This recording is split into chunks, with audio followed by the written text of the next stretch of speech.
A new discovery from NASA shows a previously unseen structure centered in the Milky Way. The images taken from the Fermi Gamma Ray Telescope show a structure so massive it spans some 50,000 light years. So what exactly is it? Joining me on the phone is Dr. Paul LaViolette. He is the president of the Starburst Foundation and the author of Earth Under Fire. Dr. Violette, thank you for joining me.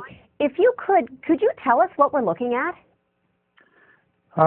These are gamma ray emission from cosmic ray electrons. They're very high energy, which I believe is an emission from the galactic core, and basically forming what I call a superwave. It's a wave of cosmic rays that moves out from the core in all directions. It's sort of symmetrical, and it produces what's called a diffuse gamma ray emission around our galaxy that you see in all directions. So sort of like we're inside this sphere of cosmic ray electrons that are moving outward. But the reason we see these bubbles in this particular direction, where it's more intense than the other gamma ray emission, is because the cosmic ray electrons escape more easily along the polar directions. Because there's less impediment from the magnetic fields in the core in that direction. Have any of these bubbles been detected before, or is this really a first for NASA to see them?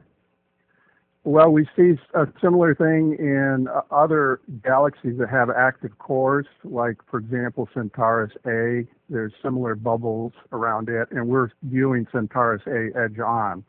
It's the closest galaxy that indicates explosive activity in its core, closest to us. Oh, how does this affect our solar system?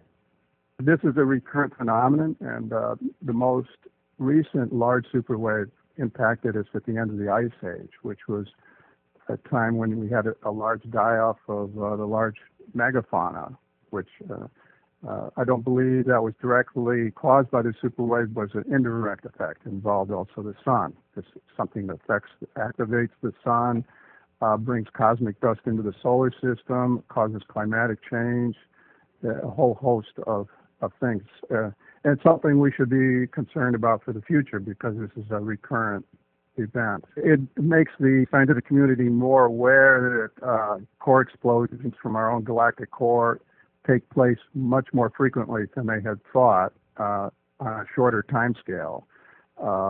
Whereas before they were thinking time scales of 100 million years between explosions. Now they're realizing they can be less than 100,000 years. And in the case of this, you can show that this particular one occurred 40,000 years ago.